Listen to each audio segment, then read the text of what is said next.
Hi friends, this is ఆర్పి. ఈ వీడియోలో మండేకి Nifty bank Nifty levels తో పాటు కొన్ని స్టాక్స్ కి టెక్నికల్ గా లెవెల్స్ చూద్దాం. మనం ప్రతిరోజు రెండు స్టాక్స్ కి టెక్నికల్ గా లెవెల్స్ చూస్తున్నాం. ఈ రోజు కూడా రెండు స్టాక్స్ తీసుకొని వాటికి టెక్నికల్ గా లెవెల్స్ చూద్దాం. ఫ్రైడే జరిగిన ట్రేడింగ్ లో నిఫ్టీ డీసెంట్ ర్యాలీ చూసాం. 273 పాయింట్స్ పాజిటివ్ గా క్లోజ్ అయింది.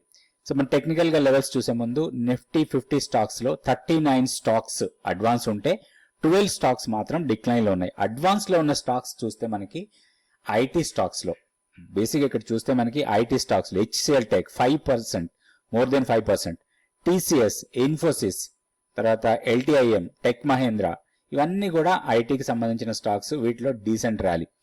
సో దాంతో పాటుగా SBI, Adani enterprises, Tata steel, NTPC, మనం గతంలో అనుకున్నాం ఎన్టీపీసీ గురించి. So 3% to 3% rally. దాంతో పాటుగా టెక్ మహేంద్ర, ఐఓసి, వీటన్నిటి కూడా మనం ర్యాలీ చూసాం. పవర్ గ్రిడ్ లో కూడా నిన్న కొంత అప్ మూమెంటే చూసాం. సో డౌన్ కి వెళ్ళిన స్టాక్స్ లో చూస్తే మనం బేసిక్ గా container corporation 1.8%, Nestle 1.7%, HDFC life 1.6%, Bharti Airtel, SBI life, వీటిలో కొంత డౌన్ టిక్ చూసాం లాస్ట్ ట్రేడింగ్ డే రోజు. నెక్స్ట్ బ్యాంక్ నిఫ్టీకి వస్తే బ్యాంక్ నిఫ్టీ కూడా డీసెంట్ మూమెంటమే చూసాం. బాగా పెరిగింది. దాదాపు 0.86% పెరిగిన బ్యాంక్ నిఫ్టీలో 9 స్టాక్స్ అడ్వాన్స్ ఉంటే 3 స్టాక్స్ డిక్లైన్ లో ఉన్నాయి. సో అడ్వాన్స్ లో ఉన్న స్టాక్స్ లో టాప్ లో ఉంది బంధన్ బ్యాంక్, దాని తర్వాత ఎస్బీఐ. నిన్న ఎస్బీఐ డీసెంట్ మూవ్ ఇచ్చింది. దాదాపుగా 4% వరకు కూడా అప్ టిక్ చూసాం. ఆల్ టైమ్ హైలో ట్రేడ్ అవుతుంది ఎస్బీఐ. దాని తర్వాత federal bank, IDFC first bank, bank of Baroda, PNB అన్ని కూడా పాజిటివ్ ఉంటే ఏయూ బ్యాంక్, తర్వాత కోటక్, యాక్సిస్ ఇవి కొంచెం మైనర్ డౌన్ లో క్లోజ్ అయ్యాయి. టెక్నికల్ గా నిఫ్టీ లెవెల్స్ చూద్దాం ఒకసారి. సో ఇది Nifty daily candle stick chart. మనం గతంలో అనుకున్నాం 21,075 ని క్రాస్ చేస్తే మనకి 21,500 వరకు ఎక్కడ మధ్యలో ఒక రెసిస్టెన్స్ పాయింట్ లేదు. నిన్న ఆల్మోస్ట్ మనకి టెస్ట్ చేసింది 21,500. నిన్న హై చూస్తే 21,492. సో ఇప్పుడు మనం చూడాల్సింది ఏంటంటే కొంత పుల్ బ్యాక్ రావచ్చు. ఇక్కడ కొంత ప్రాఫిట్ బుకింగ్ లాంటిది జరిగే అవకాశం ఉంది 21,500 దగ్గర. 2 రీజన్స్ ఉన్నాయి. ఒకటి, ఫస్ట్ రీజన్ ఏంటంటే టెక్నికల్ గా రెసిస్టెన్స్ ఏరియా. మనం ఫిబొనాచి ఎక్స్టెన్షన్ లెవెల్స్ చూసినప్పుడు ఒక స్ట్రాంగ్ రెసిస్టెన్స్ లెవెల్ అది. సో అక్కడ కొంత రెసిస్టెన్స్ ఉంది కాబట్టి ఇక్కడ కొంత ప్రాఫిట్ బుకింగ్ జరిగే అవకాశాలు ఉన్నాయి. కానీ మొమెంటం స్ట్రాంగ్ ఉంది కాబట్టి దీన్ని బ్రేక్ చేస్తే నెక్స్ట్ మనకి ఎక్కడ స్ట్రాంగ్ రెసిస్టెన్స్ లెవెల్ ఉంది అంటే 21,890.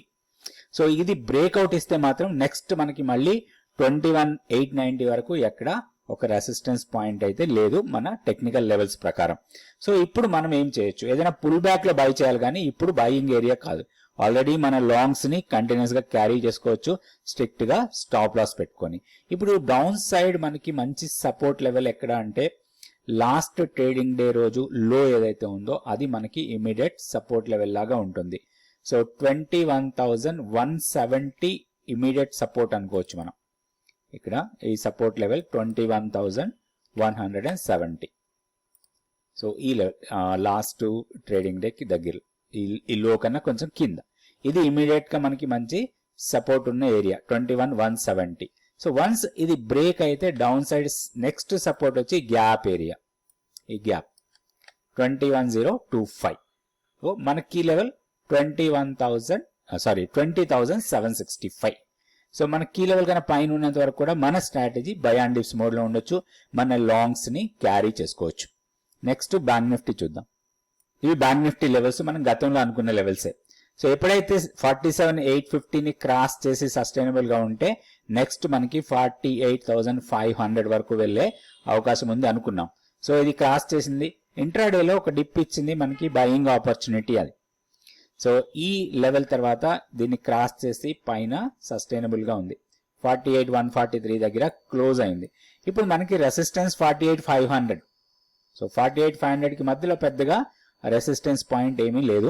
సో డౌన్ సైడ్ అగైన్ మనకి 47,850 ఇప్పుడు సపోర్ట్ లెవెల్ లాగా ఉంటుంది.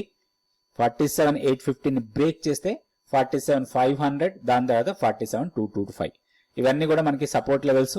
హైయర్ లెవెల్లో ఇది రెసిస్టెన్స్ లెవెల్స్. మేబీ 48,500 దగ్గర కొంత ప్రాఫిట్ బుకింగ్ కూడా జరగచ్చు. బ్యాంక్ నిఫ్టీలో కొంచెం కాషియస్ గా ఉండాలి. ఈ లెవెల్ దగ్గర మన లాంగ్స్ ని కొంత ప్రాఫిట్ కింద కన్వర్ట్ చేసుకునే లెవెల్ అనుకోవచ్చు. మన కీ లెవెల్ 46860 ఇది మన కీ లెవెల్. దీనికన్నా పైన ఉన్నంత వరకు కూడా ఎన్ని సపోర్ట్ పాయింట్ దగ్గర ఒక బుల్లిష్ ఫార్మేషన్ వస్తే అది మనకి బయింగ్ ఆపర్చునిటీ లాగా తీసుకోవచ్చు. నెక్స్ట్ మనం స్టాక్ ఫ్యూచర్స్ యాక్టివిటీ చూద్దాం. ఈ స్టాక్స్ అన్ని కూడా ప్రైస్ పెరుగుతూ దాంతోపాటు ఫ్యూచర్స్ లో ఓపెన్ ఇంట్రెస్ట్ పెరిగిన స్టాక్స్. ఇందులో టాప్ లో ఉంది national aluminium, NALCO, national aluminium NALCO అని అంటాం. సో ఇది 5.51% ప్రైస్ తో పాటు 16% ఓపెన్ ఇంట్రెస్ట్ పెరిగింది. ఈ స్టాక్ ని మనం దృష్టిలో పెట్టుకోవచ్చు. దాని తర్వాత ఓఎఫ్ఎస్ఎస్, ఇది 4.41% ప్రైస్ తో పాటు 11% ఓపెన్ ఇంట్రెస్ట్ పెరిగిన స్టాకు. తర్వాత ఎల్ఎన్టీ, ఓఎన్జీసీ, ఎస్సీఎల్ టెక్, బిఈఎల్, తర్వాత పిఈఎల్, పిరామిల్ ఎంటర్ప్రైజెస్, తర్వాత అల్ట్రాటెక్ సిమెంట్, టాటా స్టీల్, టైటాన్ ఇవన్నీ కూడా ఓపెన్ ఇంట్రెస్ట్ పెరుగుతూ ప్రైస్ పెరిగిన స్టాక్స్. ఇవన్నీ కూడా కొంచెం లాంగ్స్ బిల్డ్ అవుతున్నాయి. ఈ స్టాక్స్ ని మన రాడార్ లో పెట్టుకొని టెక్నికల్ లెవెల్స్ ప్రకారం ట్రేడ్ చేసుకోవచ్చు. షార్ట్స్ బిల్డ్ అవుతున్న స్టాక్స్ ఒకసారి చూద్దాం. లైఫ్ ఇన్సూరెన్స్ స్టాక్స్ లో కొంత డౌన్ టిక్ చూసాం లాస్ట్ ట్రేడింగ్ డే రోజు. అదే ఇక్కడ కూడా మనకి కొంత కనపడుతుంది. ఐసిఐసిఐ ప్రూ లైఫ్, ఇది ఓపెన్ ఇంట్రెస్ట్ 11% పెరిగింది, ప్రైస్ 2.5% డౌన్ అయింది. ఇక్కడ ఈ స్టాక్స్ అన్ని కూడా ప్రైస్ డౌన్ అవుతూ ఓపెన్ ఇంట్రెస్ట్ పెరుగుతున్న స్టాక్స్. ఐసిఐసిఐ ప్రూ, తర్వాత Navin Fluorine, Crompton, M&M Finance, Jubilant Food, JK Cement, Ashok Leyland, AB Capital, Dabur, Bharatiya Airtel, SBI Life ఇవన్నీ కూడా కొంత ఓపెన్ ఇంట్రెస్ట్ పెరుగుతూ ప్రైస్ డ్రాప్ అయిన స్టాక్స్. ఈ స్టాక్స్ ని మనం కొంచెం కాషియస్ గా ఉండాలి లాంగ్స్ లో ఎంటర్ అయ్యేటప్పుడు. సో కొంచెం జాగ్రత్తగా ఈ స్టాక్స్ ని చూసుకొని వీటికి కూడా మనం టెక్నికల్ లెవెల్స్ ప్రకారం ట్రేడ్ చేయొచ్చు. అయితే కొంచెం షార్ట్స్ బిల్డ్ అవుతున్నాయి కాబట్టి మనం కొంచెం కాషియస్ గా ఉండాలి లాంగ్స్ తీసుకునేటప్పుడు. నెక్స్ట్, సో ఈ స్టాక్స్ అన్ని కూడా ట్రెండ్ వైజ్ గా అప్ ట్రెండ్ లో ఉండి ఆ ట్రెండ్ లో కొంత స్ట్రెంగ్త్ ఉన్న స్టాక్స్. సో ప్రైస్ వైజ్ గా బాగా గెయిన్ అయిన స్టాక్స్ లాస్ట్ ట్రేడింగ్ సెషన్ లో.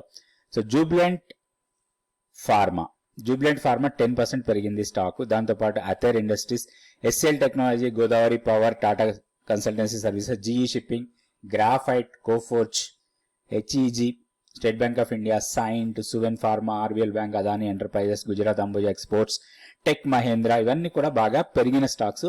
ఈ స్టాక్స్ లో నుంచే మనం 2 స్టాక్స్ తీసుకొని వాటికి టెక్నికల్ గా లెవెల్స్ చూద్దాం. ఫస్ట్ స్టాక్ కోఫోర్జ్ చూద్దాం. సో ఐటీలో ఫర్దర్ గా కూడా మూమెంటం స్ట్రాంగ్ గానే కనపడుతుంది. దాంట్లో మనకి ఎన్ఐఐటి టెక్నాలజీ, దాన్ని కోఫోర్జ్ అంటాం. ఈ కోఫోర్జ్ కి టెక్నికల్ గా లెవెల్స్ చూద్దాం. దాంతో పాటు మనం TCS, Coforge and HCl technology ఈ 3 కూడా ఐటీ స్టాక్స్. ఈ మూడిటికి మనం టెక్నికల్ గా లెవెల్స్ చూద్దాం. ఇది Coforge daily candle stick chart. So ఈ లెవెల్స్ అన్ని కూడా టెక్నికల్ లెవెల్స్ మనకి. సో ఇక్కడ కొంత కన్సాలిడేట్ అయింది ఈ ఏరియాలో, అండ్ ఇక్కడ ప్రైస్ రిజెక్ట్ అయిన తర్వాత మళ్ళీ ప్రైస్ ఇక్కడ వచ్చిన తర్వాత ఇక్కడ కన్సాలిడేట్ అయింది. కన్సాలిడేట్ అయిన తర్వాత ఒక బ్రేక్అవుట్. ఈ బ్రేక్అవుట్ చూస్తే మనకి స్ట్రాంగ్ మొమెంటం ఇక్కడ స్టార్ట్ అయింది. 5730 దగ్గర స్ట్రాంగ్ మొమెంటం స్టార్ట్ అయింది. దాని తర్వాత 2 days డీసెంట్ ర్యాలీ. ఇక్కడ చూస్తే 5800 నుంచి 6435, 440 లెవెల్స్ వరకు కూడా స్ట్రాంగ్ గా వెళ్ళింది. ఇప్పుడు టెక్నికల్ గా మనం లెవెల్స్ చూస్తే ఇది రెసిస్టెన్స్ పాయింట్ ఉంది 6550. ఇది resistance almost last trading day రోజు ఆ లెవెల్ ని టెస్ట్ చేసింది. దానికన్నా పైన రెసిస్టెన్స్ 6950 వరకు నెక్స్ట్ మధ్యలో ఎక్కడ కూడా ఒక రెసిస్టెన్స్ ఏరియా లేదు టెక్నికల్ లెవెల్స్ ప్రకారం. అయితే ఇప్పుడు ఈ స్టాక్ లో మనం ట్రేడ్ చేయాలంటే పుల్ బ్యాక్ కోసం వెయిట్ చేయాలి. ఎందుకంటే ఇక్కడ కొంత ప్రాఫిట్ బుకింగ్ జరగచ్చు. 6550 లెవెల్ దగ్గర కొంత ప్రాఫిట్ బుకింగ్ జరగచ్చు. సో ఇక్కడ ప్రాఫిట్ బుకింగ్ జరిగితే ఇది కొంత రీట్రేస్ అవుతుంది. ప్రైస్ మళ్ళీ 6150 లెవెల్ కి డౌన్ సైడ్ కి రావచ్చు. 140, 150, 10 or 20 points plus or minus లో. అది మనకి ఎంట్రీ పాయింట్ లాగా తీసుకొని 6950ని టార్గెట్ లాగా పెట్టుకొని దీంట్లో మనం ట్రేడ్ చేసుకోవచ్చు. అయితే ఒకటి, ఇక్కడ 6550ని క్రాస్ చేసి దానిపైన సస్టైనబుల్ గా ఉన్నా కానీ అట్లీస్ట్ ఒక 1 hour క్యాండిల్ పాజిటివ్ క్యాండిల్ రావాలి, బుల్లిష్ క్యాండిల్ రావాలి 6550 పైన. అప్పుడు కూడా దీంట్లో లాంగ్ ఎంట్రీ తీసుకుంటే మనకి 6950ని మన టార్గెట్ లాగా పెట్టుకొని దీంట్లో ట్రేడ్ చేసుకోవచ్చు. ఇది కోఫోర్జ్. నెక్స్ట్ ఇంకొక స్టాక్ అనుకున్నాం మనం, అది టీసీఎస్. ఈ stock TCS daily candlestick chart ఇది. సో లెవెల్స్ చూస్తే స్ట్రాంగ్ మూమెంటమే కనబడుతుంది. సో లాస్ట్ ట్రేడింగ్ డే రోజు బాగా పెరిగిన స్టాక్ ఇది ఐటీ స్టాక్స్ లో. సో ఇది మనకి బ్రేక్అవుట్ లెవెల్ యాక్చువల్గా 3720. సో దాన్ని బ్రేక్ చేసి 3860 దగ్గర క్లోజ్ అయింది. సో ఇప్పుడు మనకి హైయర్ లెవెల్లో రెసిస్టెన్స్ పాయింట్స్ చూస్తే 3980 ఒక టెక్నికల్ రెసిస్టెన్స్ ఏరియా, దానికన్నా పైన కొంత సప్లై కూడా ఉంది 4000 నుంచి 4040. సో ఇది కొంత ప్రాఫిట్ బుకింగ్ ఏరియా లాగా ఉండొచ్చు మనకి. 3980 నుంచి 4040 మధ్యలో ప్రాఫిట్ బుకింగ్ రావచ్చు. సో పుల్ బ్యాక్ లో దీంట్లో మనకి ఎంట్రీ తీసుకోవడానికి అవకాశం ఉంది. సో ఇది ఇప్పుడు 3860 దగ్గర క్లోజ్ అయింది. ఇది ఒకవేళ ఏదైనా రీజన్ తో పుల్ బ్యాక్ వస్తే మనకి రెండు లెవెల్స్ అట్రాక్టివ్ లెవెల్స్ లాగా ఉంటాయి. ఒకటి 3800, ఇది ప్రీవియస్ ఇక్కడ స్వింగ్ హై, దాని తర్వాత ఇది 3720. సో ఈ రెండు లెవెల్స్ మనకి ఎంట్రీ పాయింట్స్ లాగా తీసుకోవచ్చు. దీంట్లో స్టాప్ లాస్ కొంచెం ఎక్కువ ఉంటుంది, ఎందుకంటే వీక్లీ పివోట్ లెవెల్ కన్నా కింద మన స్టాప్ లాస్ ఉండాలి. ఇది మండేకి వీక్లీ పివోట్ లెవెల్ మారుతుంది, ఇది కరెక్ట్ కాదు. ఇది last week weekly pivot level, but మండేకి వీక్లీ పివోట్ లెవెల్ డిఫరెంట్ గా ఉంటుంది. ఆ లెవెల్ కన్నా కొంచెం కింద మన స్టాప్ లాస్ ఉండొచ్చు.